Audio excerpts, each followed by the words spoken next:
Hey, I'm Garrett, I'm Daniel. and this is Modern Gaze. So, on today's episode, we're going to be talking about Am I the drama? I don't think I'm the drama. Am I the villain? Yeah, girl, you're the villain.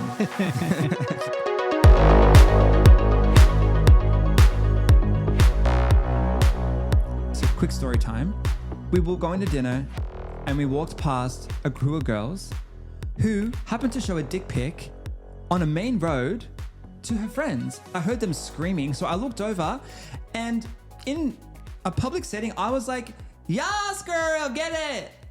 Because it was a massive, pippies.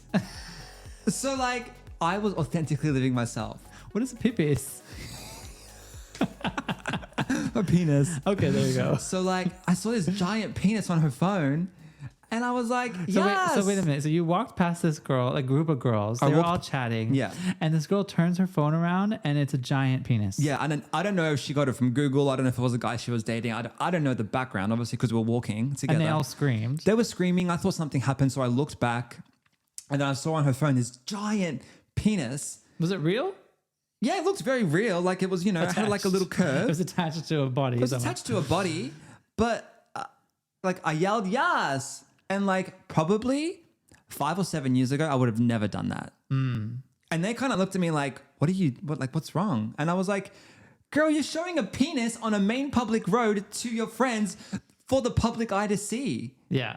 She thought I was a villain Why? because the look she gave me was like insulting. So what is dramatic? What's too loud? What's too much? I personally think it depends on the different scenarios that you might be involved in. I think there is some degree where too much is too much, and then where too much is not enough. You come across to me as someone who is just really loud, really open, really blunt at times, very authentic, and very just kind of no shit's given. You're going to twirl, you're going to dance, you're going to say it how it is. I feel like that has happened more so as I've gotten older, I'm not going to lie. Also, when I started to embrace my queerness or gayness a lot more as well and like authentically owned that, I didn't really care what people thought about me. I was trying to tiptoe around others and not be happy. And I didn't want to do that anymore. So I was like, no, I'm putting myself first. I got to put me first, Lucius. And I was just like, fuck this. I'm going to like just be me. That is one of the greatest attributes that you have. And to embrace that and to be as loud as you can possibly be, you're really lucky to have people and friends and family that just embrace that. For me, I'm the quiet one. You're the quieter one. I wouldn't say you're fully quiet, but you're quieter. But that came with age. So I think when I was younger, when I was a child, I was so loud. I was so friendly. I was just like, my arms were just like reaching out to all my friends all the time. And then as I got a little bit older, I really went introverted and I became really shy. And I was like the biggest nerd. I had a bowl cut and I had a step cut. And glasses. Which was really cute. And then I thought I was the ugly duckling. And then looking back at myself as a child, and I was like, oh, you're actually a cute kid. But I was so self-conscious and I went from loud to quiet. And I really had to learn how to be loud again. And I really don't think I got my voice back until maybe I was 30. But why did you go quiet is the question. I don't know why I went quiet. There wasn't like a traumatic event in my life, luckily. I grew up with a gay aunt who was my mom's best friend and like very present in our life. And she was so proud of her queerness and always forward facing and built a family with her partner at the time. I just was always around queerness and gayness. So I think as a kid, I knew I was a bit different and I didn't know how to formulate it or put it into words. And somehow I went a little insular. I went in rather than out. Knowing you, I feel like you go in when you're observing and thinking. So I feel like maybe those moments when you went in, and this is just an observation, but maybe you went in because you were just figuring it out. Yeah. Well, I took major steps to figure it out and to come out. Like I was out with some of my friends before I told any of my closest friends and my closest family. Once I came out to my family, and that was a really welcoming experience for me and a really beautiful experience for me with my family. I then was on a crash course to grow up as gay people. Your development can be sometimes stunted. You don't get to develop as quickly as some other kids because you're having a hard time processing a core piece of who you are. I didn't necessarily really even know who I was or who I wanted to be or who I could be, even at that age. 100%. So for the next 10 years after that, I was really coming into myself. We say, or we add the but after we come out because we want to be accepted, you know? So it's like, okay, I'm going to come out and this is just me. But like you said, you haven't even figured out your identity or who you are yet because that evolves and that comes into it over time. Coming back to the theme of this episode, it's really about loudness, dramatic loudness. And we talk about like, am I the drama, in the sense of how dramatic can I be? How loud can I be? How joyful and expressive and like outwardly living can I be with my full authentic identity? And a big part of that is being gay, being in a gay relationship. You're my husband. We want to build a family together. There's certain things that we want to see happen in the world. And us building a family together is drama to some people, right? Like drama in the sense of how you're just being perceived. you and loud and just the volume already turned up. The people who we see living in Melbourne and Los Angeles who are like just being outwardly facing and joyful and expressive with their personality, the dramatic effect of that is the drama for me. That's how I interpret, am I the drama? Yes, I'm the drama. Sometimes I'm the drama and I love being the drama and I love being that kind of person who's really just letting that part of myself live and be loud. But isn't that funny as well? Like how you kind of said, like there are people that are so out there, right? And they're so vibrant and they're authentically themselves.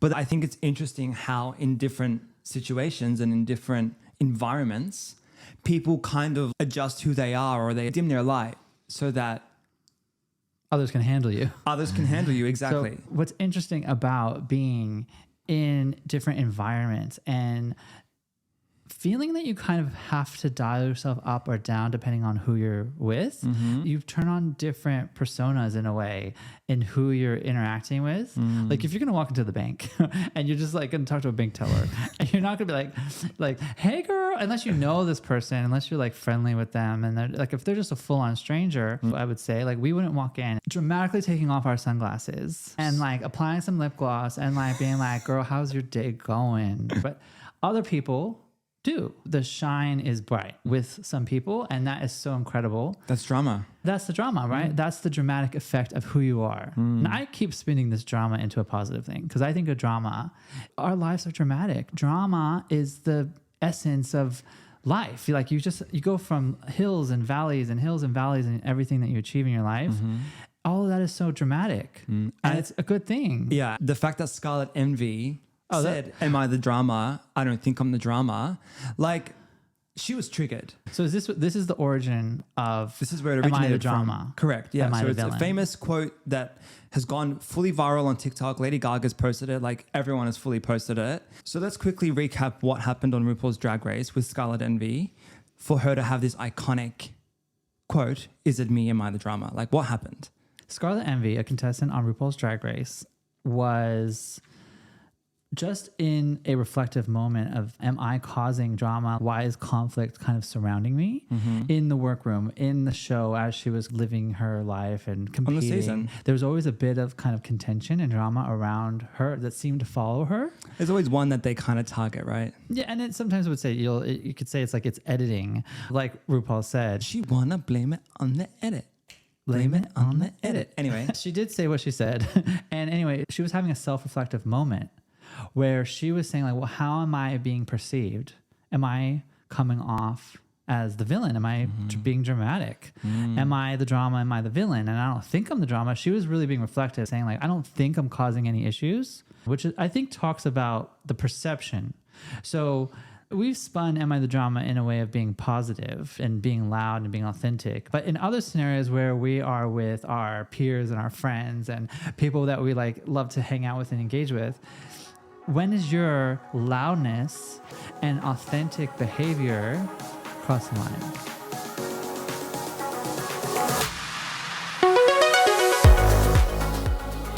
there's still perception on how loud you are and how authentic you are. Of course. Whether you're with your family, At the shops with your mom. with our friends out at a gay bar.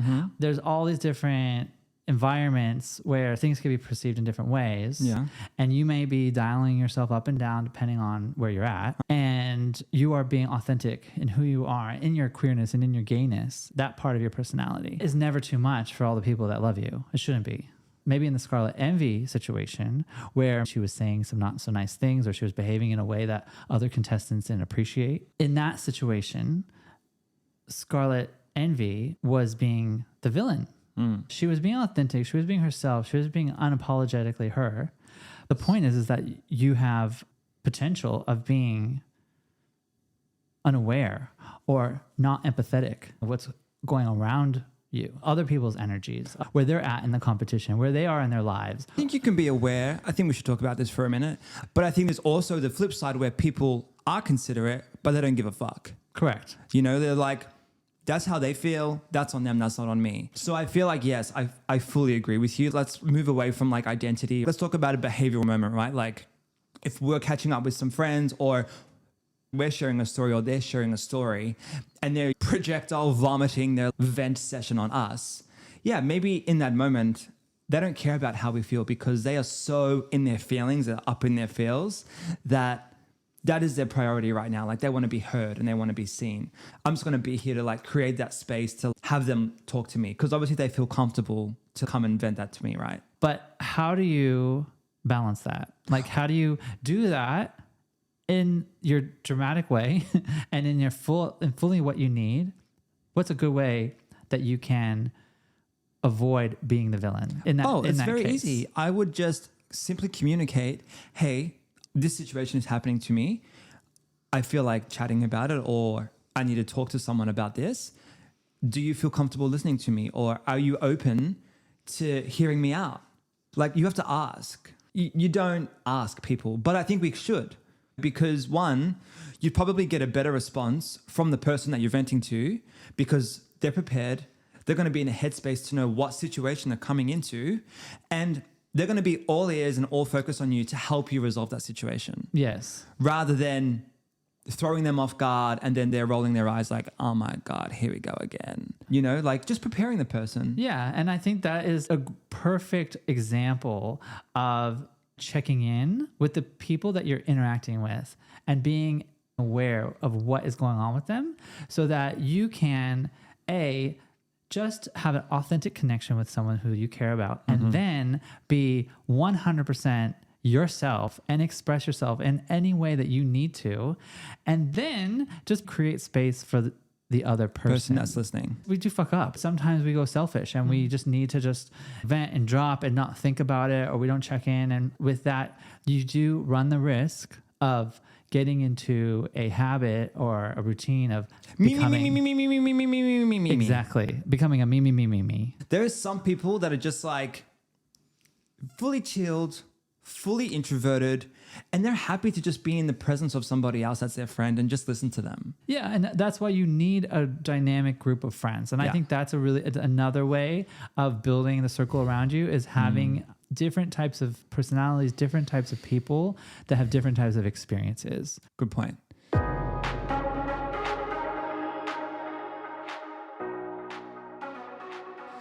We talked about being dramatic and owning your dramatic sense of self. Drama in the sense of a positive expression of who you are and really allowing that to be presented in a loud way and not feeling that you have to dial yourself back. We talked about personification, where you might change the way that you present yourself to certain people, and just on the basis of how authentic you are, how loud you are, you might dial that back and forth with all aspects of your personality, but specifically with your queerness or with your gayness, depending on who you're with. And sometimes you have to question, are you doing it to make yourself feel more comfortable? Correct. And how is that affecting you? And maybe that's some work or some mirror that you might want to hold up and look at yourself and be more self-reflective. And then we have the idea of being too dramatic and crossing over to the villain when you're being inauthentic, when you're not being aware of other people's energy and needs. Yeah. So now We have the villain and we have the drama. And I think, are we both things at points of our lives? I personally think yes. I personally think no. Why? Because I don't think being extremely selfish sometimes can make you a bad person. No. And I think that being selfish just means that there is room for growth and that there is room for like self-reflection and that there is room for evolution. If I was to define a villain, it would be this politician who said that a gay couple who just had a baby through surrogacy was a pedophile. Yeah. She's a villain. She is the villain. This politician is the villain. The politician would be a villain. I wouldn't say someone that is, you know, a bit selfish would be a villain compared to her. Right. So like this couple is two men who are building their family through IVF and through surrogacy, and they just had their twins. So they aren't very private people. They share their story and a lot. Which has a beautiful effect for so many people and also a negative effect for them because they do get a lot of vitriol or a lot of trolling. But you don't expect a senator or a lawmaker. Like she's a far right wing senator, so you do expect that. You shouldn't, because there should be certain kind of protocols and certain kind of decorum that's set in place for people who are in power. Well, I say that it's expected, sadly, because that's the world we're currently in right now. Look at all these bills that are coming in around trans people and around gay people as well, like marriage equality and things like that. So in their case, they were living out loud, living authentically and sharing their story as this couple who was having a kid and inspiring other families and also educating other families on how to navigate this very complex process. Which it is very complex. And celebrating this joyous moment of having these beautiful babies, as they do in hospitals after the birth of a child. There's like skin to skin contact. And the video just portrayed the nurses placing the babies on the dad's chest, and they were having that connective moment. Meanwhile, the senator grabbed the video and then published it on their social media channels to 6 million people. And said that these beautiful people were pedophiles just because they were a gay couple having children. Right.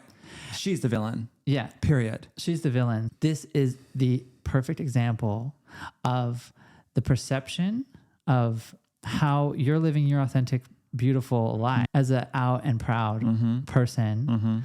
And then having someone who has this negative perception and going full scale act of war nearly on your family, right? Kind of gaslighting and narrating this beautiful moment into a really terrible one.